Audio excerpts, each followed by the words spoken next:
شروع اللہ کا نام لے کر جو بڑا مہربان نہایت رحم والا ہے۔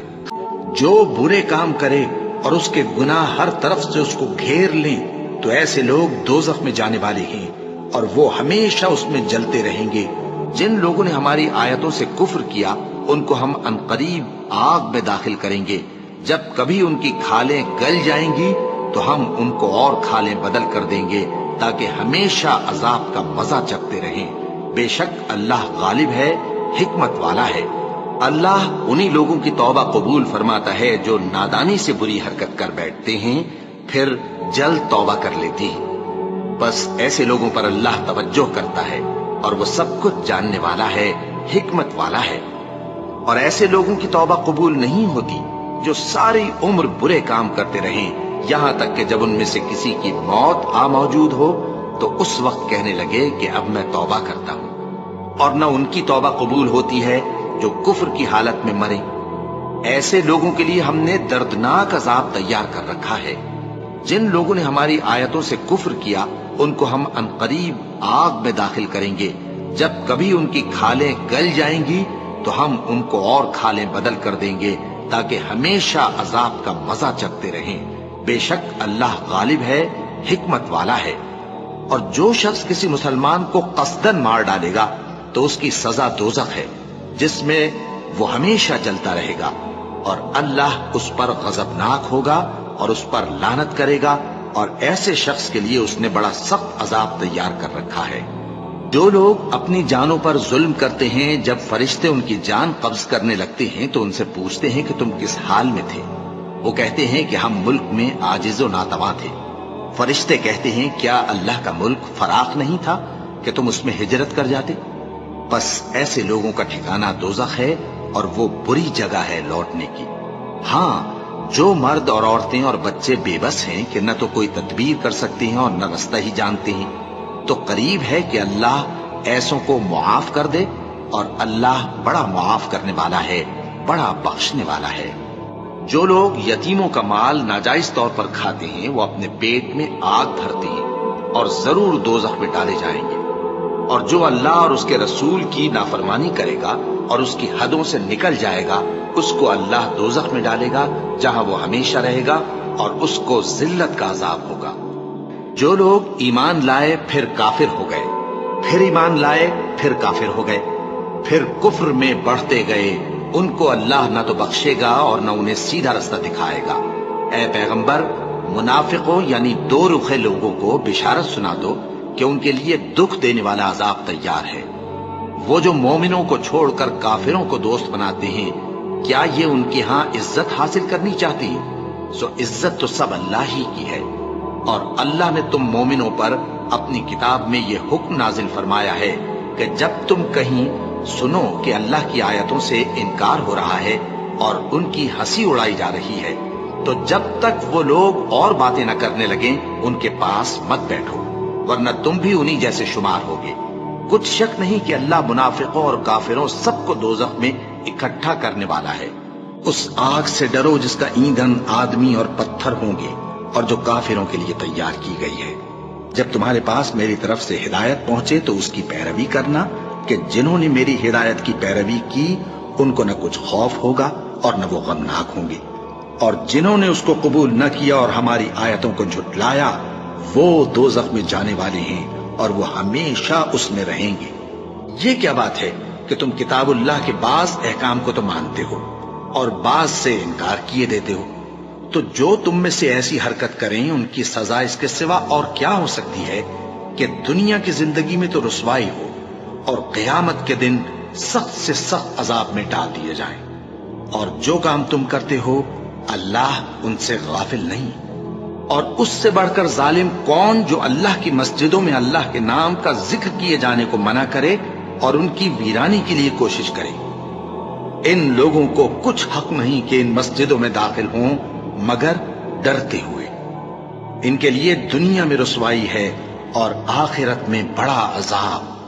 اور جب ابراہیم نے دعا کی کہ اے پروردگار اس جگہ کو امن کا شہر بنا اور اس کے رہنے والوں میں سے جو اللہ پر اور روز آخر پر ایمان لائیں ان کے کھانے کو میوے عطا فرما، تو اللہ نے فرمایا کہ جو کافر ہوگا میں اس کو بھی کچھ مدت تک سامان زندگی دوں گا، مگر پھر اس کو عذاب دوزخ کے بھگتنے کے لیے مجبور کر دوں گا، اور وہ بری جگہ ہے۔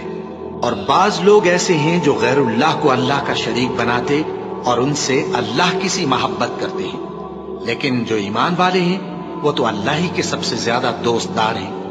اور اے کاش ظالم لوگ جو بات عذاب کے وقت دیکھیں گے اب دیکھ لیتے کہ سب طرح کی طاقت اللہ ہی کو ہے، اور یہ کہ اللہ سخت عذاب کرنے والا ہے۔ اس دن کفر کے پیشوا اپنے پیروں سے بیزاری ظاہر کریں گے اور دونوں عذاب الہی دیکھ لیں گے اور ان کے آپس کے تعلقات منقطع ہو جائیں گے۔ یہ حال دیکھ کر پیروی کرنے والے حسرت سے کہیں گے کہ اے کاش ہمیں پھر دنیا میں جانا نصیب ہو، تاکہ جس طرح یہ ہم سے بیزار ہو رہے ہیں اسی طرح ہم بھی ان سے بیزار ہوں۔ اس طرح اللہ ان کے اعمال حسرت بنا کر دکھائے گا اور وہ دوزخ سے نکل نہیں سکیں گے۔ اور کوئی شخص تو ایسا ہے جس کی گفتگو دنیا کی زندگی میں تم کو دلکش معلوم ہوتی ہے، اور وہ اپنے معافی ضمیر پر یعنی اس بات پر جو اس کے دل میں ہے اللہ کو گواہ بناتا ہے، حالانکہ وہ سخت جھگڑالو ہے۔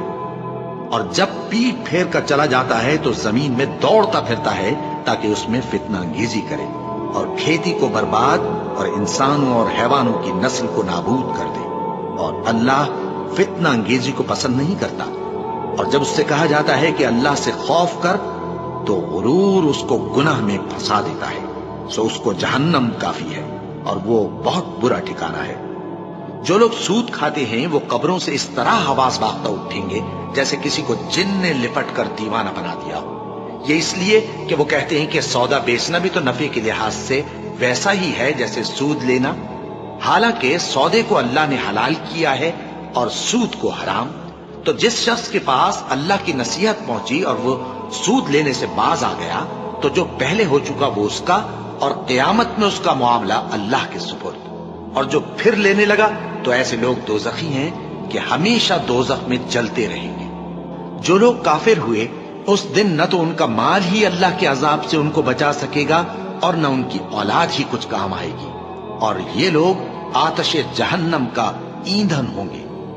ان کا حال بھی فرعونیوں اور ان سے پہلے لوگوں کا سا ہوگا جنہوں نے ہماری آیتوں کی تکذیب کی تھی، تو اللہ نے ان کو ان کے گناہوں کے سبب عذاب میں پکڑ لیا تھا، اور اللہ سخت عذاب کرنے والا ہے۔ اے پیغمبر کافروں سے کہہ دو کہ تم دنیا میں بھی عنقریب مغلوب ہو جاؤ گے اور آخرت میں جہنم کی طرف اکٹھا کیے جاؤ گے، اور وہ بری جگہ ہے۔ جو لوگ ایمان لانے کے بعد کافر ہو گئے پھر کفر میں بڑھتے گئے، ایسوں کی توبہ ہرگز قبول نہیں ہوگی، اور یہ لوگ گمراہ ہیں۔ جو لوگ کافر ہوئے اور کفر ہی کی حالت میں مر گئے، وہ اگر نجات حاصل کرنی چاہیں اور بدلے میں زمین بھر سونا دیں تو ہرگز قبول نہیں کیا جائے گا۔ ان لوگوں کو دکھ دینے والا عذاب ہوگا اور ان کا کوئی مددگار نہیں ہوگا۔ جو لوگ کافر ہیں ان کے مال اور اولاد اللہ کے مقابلے میں ان کے ہرگز کام نہ آئیں گے، اور یہ لوگ اہل دوزخ ہیں کہ ہمیشہ اسی میں رہیں گے۔ یہ لوگ جو مال دنیا کی زندگی میں خرچ کرتے ہیں اس کی مثال آندھی کی سی ہے جس میں سخت سردی ہو، اور وہ ایسے لوگوں کی کھیتی پر جو اپنے آپ پر ظلم کرتے تھے چلے اور اسے تباہ کر دے۔ اور اللہ نے ان پر کچھ ظلم نہیں کیا بلکہ یہ خود اپنے اوپر ظلم کر رہے ہیں۔ اے ایمان والو دگنا چوگنا سود نہ کھاؤ اور اللہ سے ڈرو تاکہ کامیاب ہو جاؤ، اور دوزخ کی آگ سے بچو جو کافروں کے لیے تیار کی گئی ہے، اور اللہ اور اس کے رسول کی اطاعت کرو تاکہ تم پر رحمت کی جائے۔ مومنو اگر تم کافروں کا کہا مان لو گے تو وہ تم کو الٹے پاؤں پھیر کر مرتد کر دیں گے، پھر تم بڑے خسارے میں پڑ جاؤ گے۔ یہ تمہارے مددگار نہیں ہے بلکہ اللہ تمہارا مددگار ہے، اور وہ سب سے بہتر مددگار ہے۔ ہم عنقریب کافروں کے دلوں میں رعب بٹھا دیں گے کیونکہ یہ اللہ کے ساتھ شرک کرتے ہیں جس کی اس نے کوئی بھی دلیل نازل نہیں کی، اور ان کا ٹھکانہ دوزخ ہے، وہ ظالموں کا بہت برا ٹھکانہ ہے۔ اور جو لوگ کفر میں جلدی کرتے ہیں ان کی وجہ سے غمگین نہ ہونا، یہ اللہ کا کچھ نقصان نہیں کر سکتے۔ اللہ چاہتا ہے کہ آخرت میں ان کو کچھ حصہ نہ دے اور ان کے لیے بڑا عذاب تیار ہے۔ جن لوگوں نے ایمان کے بدلے کفر خریدا وہ اللہ کا کچھ نہیں بگاڑ سکتے، اور ان کو دکھ دینے والا عذاب ہوگا۔ اور کافر لوگ یہ نہ خیال کریں کہ ہم جو ان کو مہلت دیے جاتے ہیں تو یہ ان کے حق میں اچھا ہے،